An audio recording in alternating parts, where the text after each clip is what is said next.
Bueno, yo les decía recién que la expresión de la onda igual a x en función de la variable x y de la variable t, o sea que una onda depende de dos variables.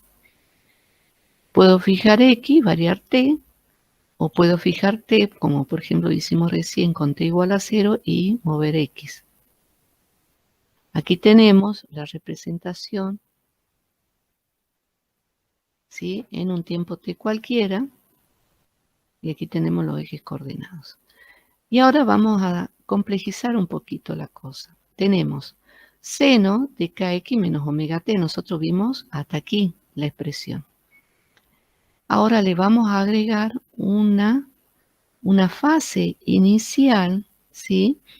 Le vamos a agregar un valor inicial porque la onda no arranca, no está arrancando de 0. Esto que está aquí recibe el nombre de fase de la onda. Todo el argumento del seno es la fase de la onda, y este valor phi, que es el que hace que se corra la onda hacia la derecha o hacia la izquierda, recibe el nombre de constante de fase.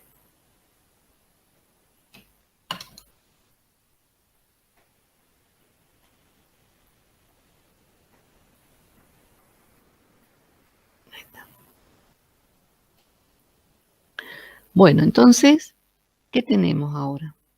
Tenemos,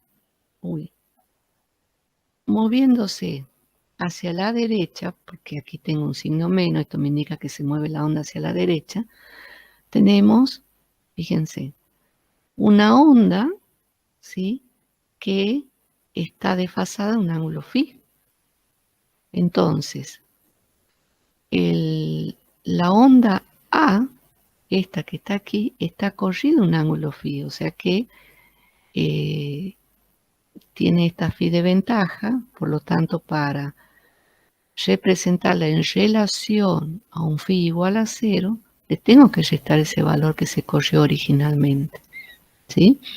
Entonces, la onda A tiene una constante phi, una constante de fase phi. ¿Está bien? Es esta que está aquí. Si nosotros lo hacemos en referencia a la onda que no tiene constante de fase, o sea, phi vale 0, vamos a tener la expresión de abajo. Entonces, entre la onda que está avanzada a un ángulo phi, tenemos esta gráfica, y la onda que no está avanzada a un ángulo phi, la tenemos aquí. Entonces, miren, en esta expresión seno de kx menos omega t menos phi voy a hacer lo siguiente. Voy a sacar factor común k. Entonces, saco factor común k en este paréntesis y nos queda paréntesis de ¿quién? De x, como saqué factor común k, la k queda afuera, menos, y voy a tomar esta constante de fase y me va a quedar menos phi sobre k. Cierro paréntesis. Y me queda liberado, porque ya no le saco k como constante, menos omega t. Me queda esta expresión. Entonces, la expresión de la onda con una constante de fase es igual a seno de k, que multiplica a x menos phi sobre k menos omega t.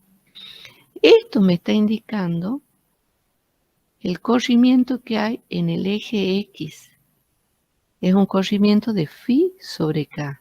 Entonces me vengo aquí a la gráfica y observo que entre la ecuación con fase inicial y la ecuación de la onda sin fase inicial, la distancia que hay entre estos puntos, digamos, máximos, es phi sobre k.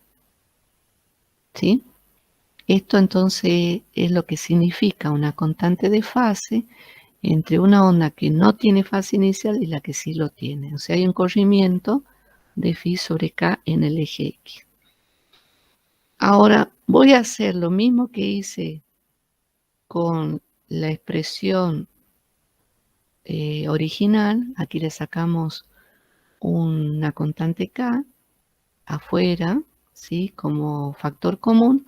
Ahora lo que voy a sacar en esta expresión original, donde hay una constante de fase, es el factor común W u omega, como quieran llamarlo, la frecuencia angular. Entonces me queda, fíjense, K por X, no hay problema, lo dejo intacto, menos, y aquí saco factor común, menos W, que multiplica a quién? Multiplica a T, por lo tanto queda positivo. Este menos queda más, porque aquí adelante lo tengo al menos, phi sobre W. Entonces, si nosotros distribuimos W por T, me queda la expresión original, y si multiplico W por phi sobre W, se cancelan las W y me queda el phi original con signo negativo. Aquí lo que estoy midiendo es el corrimiento que hay con respecto al tiempo. Y fíjense, aquí tenemos abajo la gráfica, pero ahora lo que tengo en el eje X es el tiempo y en el eje Y la posición que va teniendo la onda, la cuerda, en función de la onda, del movimiento ondulatorio, pero en el eje de los tiempos. O sea que aquí estamos fijando, en este caso estamos fijando la posición y viendo cómo en esa posición X se produce ese movimiento ondulatorio en función del tiempo. Entonces, aquí tenemos de nuevo la onda B, que es la que no tiene fase, tenemos esta expresión, ¿sí? Y la onda A, fíjense que como está con signo positivo, quiere decir que está por detrás de la onda sin fase inicial. Entonces eso también, si nosotros consideramos la posición o eje X, en el eje X la onda está adelantada, mientras que en el eje de los tiempos la onda está retrasada. La que tiene fase inicial está por detrás de la onda que no tiene fase. Y esto es lo interesante que les comentaba hace rato. Si tomamos el primer gráfico, esto es una foto en un instante de tiempo t. Esto es una foto. Entonces fijo el tiempo y veo qué forma tiene la cuerda en ese instante de tiempo.